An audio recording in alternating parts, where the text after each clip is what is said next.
Hello students, आज हम लोग देखेंगे कक्षा 11वीं में जल या फिर हाइड्रोजन के बारे में।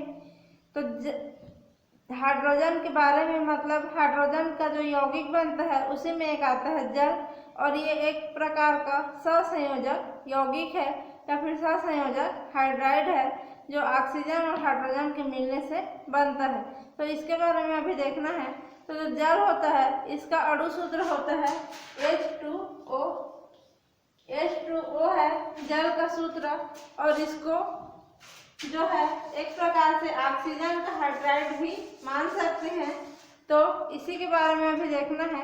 तो जल एक प्रकार की स्थायी और सर्वाधिक उपलब्धता वाला द्रव है तथा सभी प्रकार के जो जीव रहते हैं उनके लिए जल आवश्यक होता है, और पृथ्वी के लगभग 3/4 भाग पर जल पाया जाता है। तो जल का अगर हम लोग केमिस्ट्री देखेंगे तो केमिस्ट्री के आधार पे प्रारंभ में जल को क्या होता था, एक तत्व के रूप में माना गया था। उसके बाद जो मैक्यूर नामक वैज्ञानिक है, इन्होंने 1776 में इसे एक यौगिक के रूप में प्रमाणित किया, और कैवेंडिश ने सन 1781 में इसे हाइड्रोजन और ऑक्सीजन के मिलने से बनने वाला यौगिक कहा। तो कैवेंडिश 1781 के द्वारा ही इन्हें पूर्ण रूप से एक यौगिक के रूप में स्वीकृत किया गया। जो लेवजियर नामक वैज्ञानिक थे, उन्होंने सन 1783 में जल का अणु सूत्र दिया या मॉलिक्यूलर फार्मूला दिया, और उस मॉलिक्यूलर फार्मूला में H2O के रूप में जल को बताया। तो जो मॉलिक्यूलर फार्मूला है जल का, इसके आधार पर अगर हम लोग जल के अणु भार की गणना करेंगे तो जो हाइड्रोजन रहता है इसका अणु भार होता है 1, तो 2 हाइड्रोजन है तो 2 हाइड्रोजन का हो जाएगा 2 × 1 धन ऑक्सीजन का परमाणु क्रमांक होता है 8, और 8 का डबल उसका क्या हो जाएगा, अणु भार। तो ऑक्सीजन का जो अणु भार हो जाएगा ये होगा 16। तो इसको हल करेंगे तो 2 × 2 प्लस 16 बराबर ये होता है 18। तो जो ऑक्सीजन है इसके और हाइड्रोजन के अणु भार को जब जोड़ते हैं इस यौगिक में, तो जल का जो टोटल अणु भार है वो 18 प्राप्त होता है। यहाँ पे देखेंगे कि जो प्राकृतिक जलों में वर्षा का जल को अगर देखेंगे तो एकदम प्योर वाटर रहता है, जिसको डिस्टिल वाटर कहा जाता है, और वायुमंडल में गैसों को जल अवशोषित करता है, किंतु उसके बाद शुद्ध रूप में वर्षा का जल ही शुद्ध रूप में पाया जाता है। अब देखते हैं जल की संरचना या फिर स्ट्रक्चर ऑफ वाटर। तो जो जल का केंद्रीय परमाणु है इसमें ऑक्सीजन रहता है, और ऑक्सीजन में ही संकरण के आधार पर जल का निर्माण होता है। तो जल में जब देखेंगे तो इसमें जो ऑक्सीजन है ये केंद्रीय परमाणु के रूप में रहेगा, और इस प्रकार से जो 2 हाइड्रोजन है इसमें जुड़ा हुआ रहता है। इसकी कोणीय संरचना रहती है। तो सबसे पहले इसका स्ट्रक्चर देखने के लिए हम लोग देखते हैं कि जल में कौन सा संकरण पाया जाता है। तो यहाँ पे जो जल का अणु है इसमें ऑक्सीजन केंद्रीय परमाणु है, तो ऑक्सीजन का परमाणु क्रमांक होता है 8। इसका जब इलेक्ट्रॉनिक विन्यास लिखेंगे तो यह हो जाएगा 1s2 2s2 और 2p4, इस प्रकार से होगा। अब इसमें देखते हैं 1s को हटा देते हैं, केवल आउटर ऑर्बिटल को लेंगे तो यह हो जाएगा 2s, और ये होगा 2p कक्षक। ये है 2s, ये है 2p। तो 2s में यहाँ पे 2 इलेक्ट्रॉन है, और 2p में 1 2 3 और 4 इलेक्ट्रॉन है। तो जब इसमें अगर हम लोग संकरण करेंगे तो देखते हैं कि जो ऑक्सीजन है इसके साथ 2 हाइड्रोजन जुड़ा हुआ है। तो 2 हाइड्रोजन जुड़ने के लिए 2 अयुग्मित इलेक्ट्रॉन होना जरूरी है ऑक्सीजन में। तो इसमें देखेंगे तो 1 और 2 अयुग्मित इलेक्ट्रॉन उपस्थित है। तो इसमें क्या संकरण हो जाता है, sp3 संकरण यहाँ से हो जाएगा। एक s कक्षक और 1 2 3 p कक्षक। तो इसमें जो संकरण होगा sp3 संकरण यहाँ से होगा। अब sp3 संकरण होता है तो यहाँ पे जो यहाँ से 1 हाइड्रोजन जुड़ेगा, और यहाँ पे 1 हाइड्रोजन इसमें आकर के ऐसे डैश डैश करके अतिव्यापन हो जाएंगे। और जल के अणु का निर्माण हो जाता है। तो इस प्रकार से sp3 संकरण के द्वारा यहाँ पे जल का निर्माण होता है।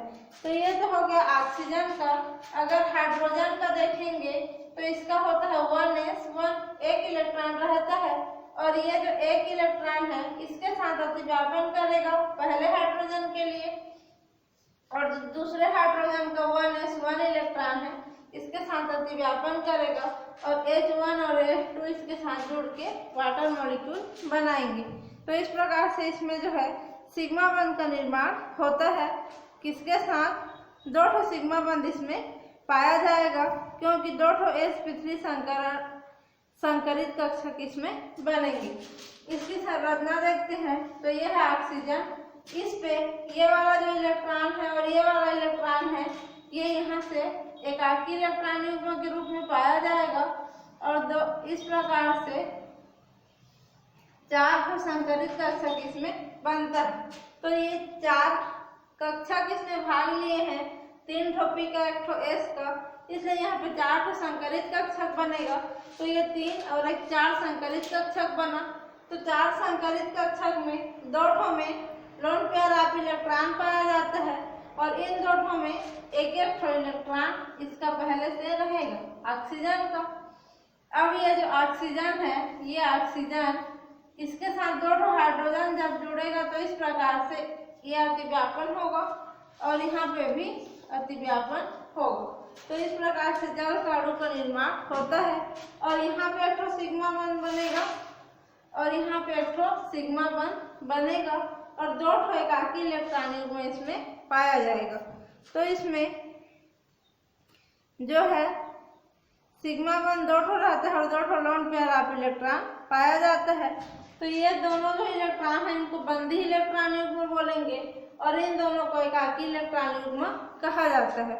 यहाँ पे जो बंध कोण का मान अगर हम लोग देखेंगे तो 104.5 अंश पाया जाएगा इस वाले बंध कोण का मान। तो ये जो मान है इसमें sp3 संकरण हो रहा है, जिसके आधार पे इसके बंध कोण का मान 109 डिग्री 28 मिनट होना चाहिए। लेकिन यहाँ पे जो है एकाकी इलेक्ट्रॉन युग्म के बीच प्रतिकर्षण होता है, और वेस्पर सिद्धांत यहाँ पे लागू होता है। माने कि संयोजकता बंध इलेक्ट्रॉन युग्म प्रतिकर्षण सिद्धांत, वेस्पर सिद्धांत के बारे में पढ़े हैं, वो यहाँ पे लागू होगा, जिसके कारण जो बंध कोण है 109 डिग्री से कम होकर के 104.5 डिग्री हो जाता है, और इसकी जो आकृति है चतुष्फलकीय न होकर के कोणीय आकृति या भी के आकार की आकृति, या इस प्रकार से भी शेप में इस प्रकार से बन जाता है, और यहाँ से इस प्रकार से इसकी आकृति दिखाई देती है। और ये जो बंध कोण है 104.5 डिग्री रहता है। तो ये हो गया जल की संरचना। अब जल अणु का पुंजन एवं हाइड्रोजन बंध। इसमें जल अणु का पुंजन कहने का मतलब है एग्रीगेशन भी कहा जाता है पुंजन को। तो जो गैसीय अवस्था में है जल का अणु सहसंयोजक बंध बनाता है। यहाँ पे देखिए 2 सहसंयोजक बंध बना रहा है।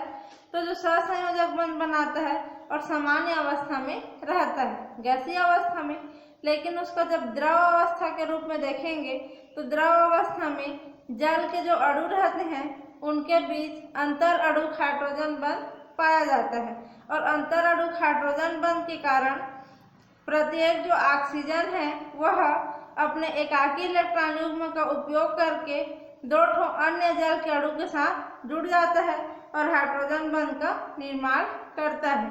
तो इस प्रकार से एक जल का अणु 2 अन्य जल के अणु से जुड़ा, फिर दूसरा जल का अणु फिर 2 से जुड़ा, फिर 2 से जुड़ा। इस प्रकार से बहुत सारे जल के अणु आपस में जुड़ते हुए एक गुच्छा या एग्रीगेशन का या पुंजन का निर्माण करते हैं, जो कि जल अणु पुंजन या फिर हाइड्रोजन बंधन कहलाएगा। तो यहाँ पे जो जल के अणु में हाइड्रोजन बंध जो पाया जाता है उसमें देखते हैं जो जल का अणु है द्रव अवस्था में जैसे एन हो रहेगा, एन अणु लेते हैं जल का, जब ये पुंजन होगा तो ये H2O और N, माने कि जो अलग अलग N के अणु थे वे आपस में जुड़ करके एक ही तो N के अणु का निर्माण कर देते हैं। तो यह जो घटना है यही कहलाता है पुंजन। और इसमें देखते हैं तो ये किस प्रकार से होगा। ये जैसे ऑक्सीजन है, इसमें 2 हाइड्रोजन जुड़ा हुआ है और यहाँ पे एक और ऑक्सीजन लेते हैं जिसके साथ क्या होगा, 2 हाइड्रोजन जुड़ा रहेगा इधर और इधर। तो ये जो ऑक्सीजन है इस हाइड्रोजन के साथ जुड़ेगा और ये जो H2O है यहाँ पे एक और H2O ले लेते हैं, ये रहेगा H और H। तो ये जो ऑक्सीजन है इसके साथ जुड़ेगा। उसी प्रकार से इसमें का हर ऑक्सीजन जो है क्या करेगा, 2 और जल के अणु के साथ जुड़ जाएगा। तो ये जो ऑक्सीजन है इसके साथ जुड़ा, अगर यहाँ पे एक और जल का अणु रहता इस प्रकार से तो ये ऑक्सीजन इसके साथ भी जुड़ता। तो इस ऑक्सीजन के लिए ये इधर से एक जुड़ा है ये और ये 2 बंध बना। ये जो ऑक्सीजन है यहाँ पे एक अगर जल का अणु रहता तो इसके साथ भी जुड़ता। तो हर ऑक्सीजन 2 जल के अणुओं के साथ जुड़ जुड़ करके हाइड्रोजन बंध का निर्माण करता है और पुंजन की प्रक्रिया दर्शाता है। तो ये हो गया हाइड्रोजन बंध और पुंजन। उसके बाद आता है यहाँ पे जल का घनत्व। तो जल का जब घनत्व देखेंगे तो पहले देख लेते हैं बर्फ की संरचना। तो जो बर्फ है वह जल से हल्की रहती है, माने जो बर्फ की संरचना है वह ठोस रूप में पाया जाता है बर्फ। और प्रत्येक जो जल का अणु है, ऑक्सीजन जल के अणु का ऑक्सीजन परमाणु 4 अन्य जल के अणुओं के ऑक्सीजन के साथ हाइड्रोजन बंध के माध्यम से चतुष्फलकीय रूप से जुड़ा हुआ रहता है। यहाँ पे देखेंगे यह जो ऑक्सीजन है इसमें 2 हाइड्रोजन है और ये क्या किया है, इधर 2 और हाइड्रोजन के साथ जुड़ा हुआ है। इसी प्रकार से यहाँ पे देखेंगे तो ये जो हाइड्रोजन है इसका यहाँ से ये फिर से 2 हाइड्रोजन के साथ जुड़ा हुआ है इस प्रकार से। अब यहाँ पे देखते हैं तो यहाँ पे एक ऑक्सीजन ले लेंगे तो ये इसका ये यहाँ से डैश डैश करके जुड़ेगा और इसका हाइड्रोजन इधर रहेगा। उसी प्रकार से यहाँ पे जो ऑक्सीजन रहेंगे एच एच करके तो इस प्रकार से जुड़ेगा। तो जो एक ऑक्सीजन है 4 हाइड्रोजन के साथ चतुष्फलकीय रूप से जुड़ा हुआ रहता है। इसलिए हाइड्रोजन परमाणु पे जो ऑक्सीजन के साथ बंध पाया जाता है उसमें सहसंयोजक बंध तथा ऑक्सीजन और हाइड्रोजन के बीच जो बंध पाया जाता है वो क्या रहता है, हाइड्रोजन बंध के द्वारा जुड़ा रहता है। माने ये जो ऑक्सीजन है 2 हाइड्रोजन के साथ क्या बनाया है, पहले से उपस्थित है तो ये सहसंयोजक बंध है। और बाद में 2 हाइड्रोजन के साथ जो जुड़ा है वो क्या बना है, ये जो डैश डैश करके दिख रहा है ये क्या होगा, ये हाइड्रोजन बंध कहलाएगा।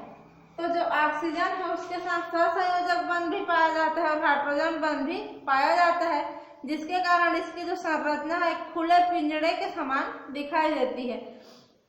और हीरा में कार्बन परमाणुओं के संयोजन के समान ही बर्फ की संरचना भी दिखाई देती है।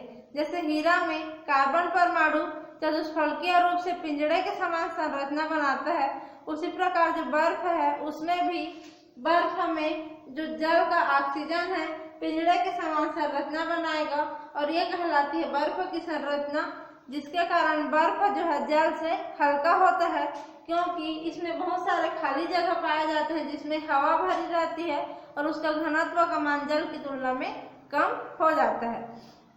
तो बर्फ की संरचना में बहुत सारे खाली जगह पाए जाते हैं जिसके कारण जो जल का घनत्व है की तुलना में बर्फ का घनत्व बहुत कम पाया जाएगा और जल की अपेक्षा इसके आयतन का मान जल की तुलना में ज़्यादा होता है लेकिन घनत्व का मान कम होता है।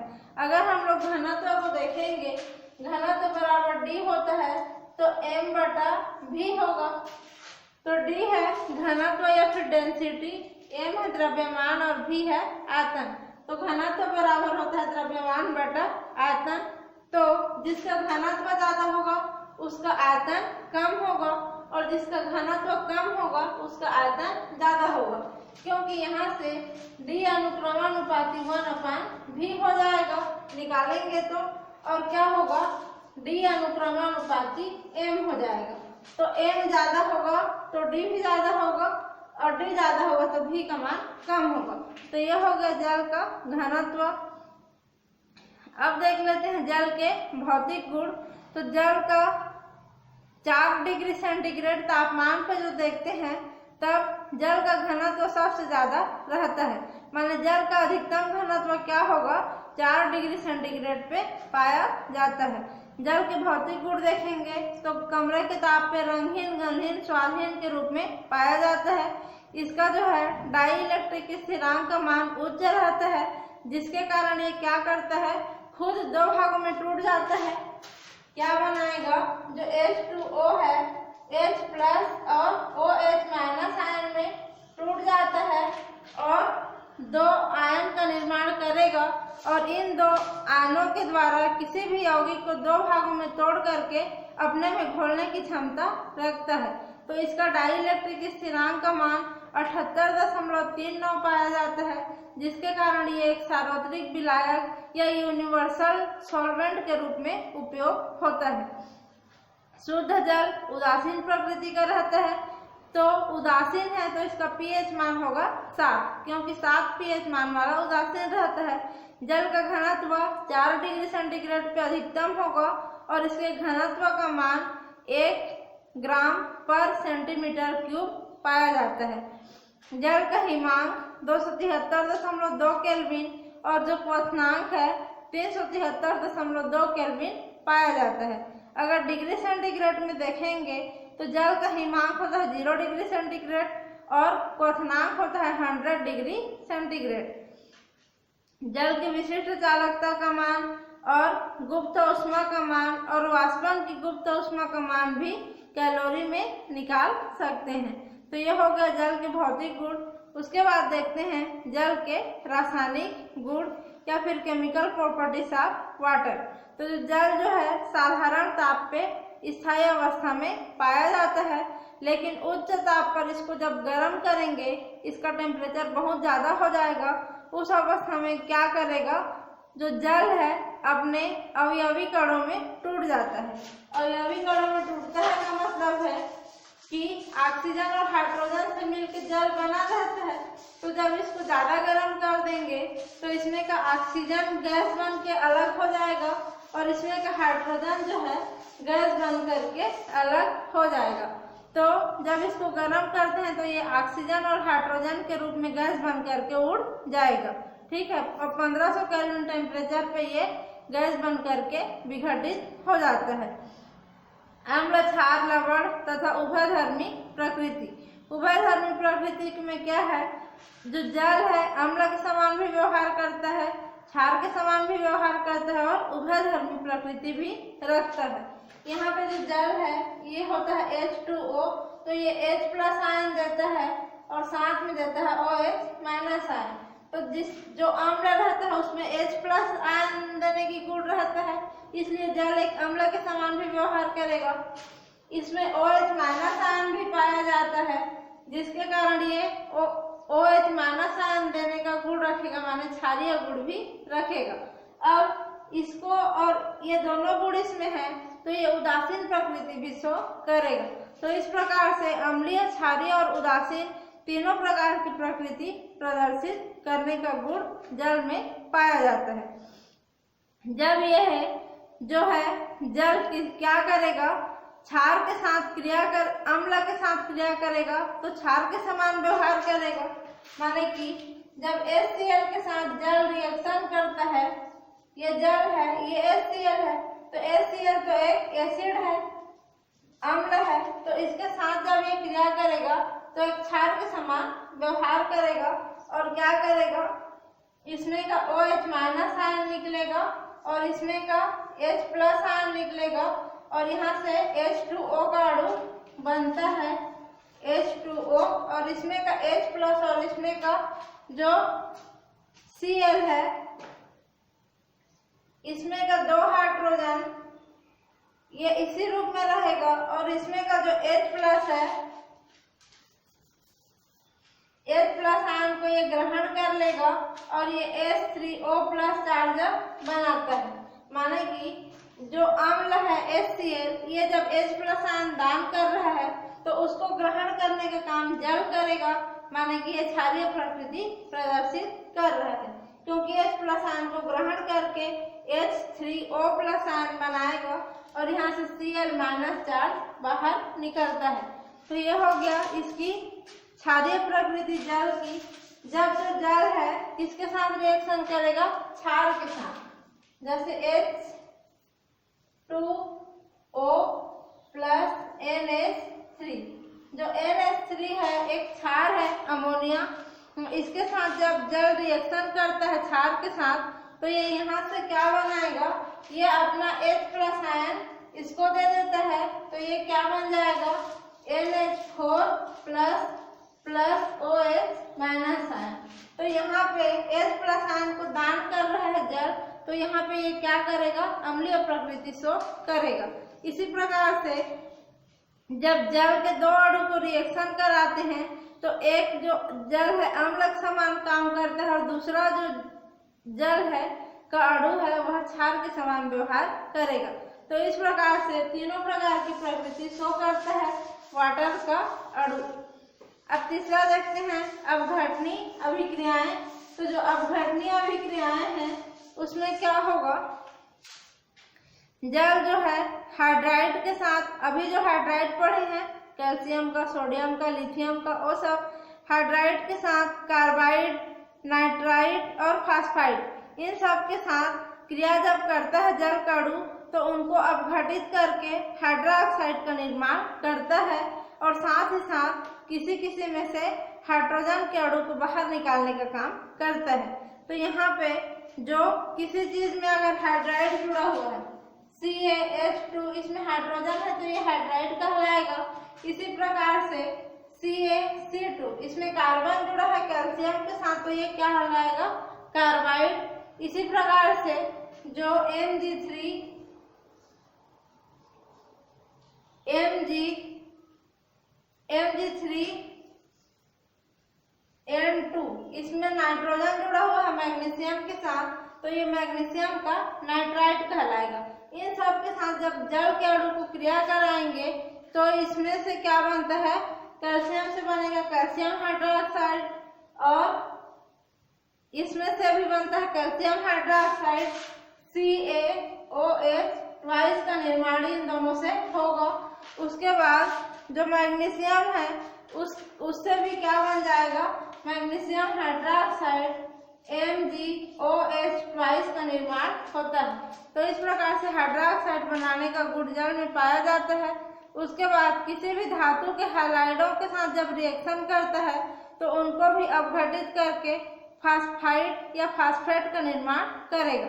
जैसे कि PCl3 के साथ जब रिएक्शन करता है प्लस 3H2O करके जब रिएक्शन करेगा, माने कि फास्फोरस ट्राइक्लोराइड के साथ जब जल का अणु रिएक्शन करता है तो यहाँ से बनेगा H3PO3 प्लस 3HCl का अणु।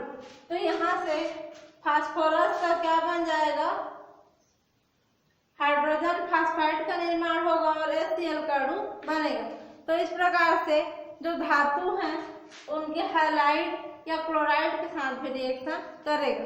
अगला देखते हैं धातु एवं अधातु के ऑक्साइडों के साथ संयोग। माने किसी भी धातु के ऑक्साइड के साथ संयोग करके क्या बनाएगा? हाइड्रोक्साइड बनाने का गुण इसमें रहता है। जैसे जो CO2 है प्लस H2O, ये कार्बन डाइऑक्साइड है, कार्बन का ऑक्साइड है और जल के साथ जब ये रिएक्शन करता है तो यहाँ से एक यौगिक का निर्माण होगा जो कहलाता है H2CO3। इसका 2 हाइड्रोजन और इसमें का कार्बन और 3 ऑक्सीजन मिलकर बनाएगा कार्बनिक अम्ल। इसी प्रकार से जो ये कार्बन का ऑक्साइड है, इसी प्रकार कैल्शियम के ऑक्साइड, सल्फर के ऑक्साइड और क्या बोलते हैं क्लोरीन के ऑक्साइड, इन सब के साथ क्रिया करता है जल और कार्बनिक अम्ल, नाइट्रिक अम्ल, पर हाइड्रोक्लोरिक अम्ल, सल्फ्यूरिक अम्ल, इन सब का निर्माण करता है। अगला देखेंगे रेडॉक्स अभिक्रिया।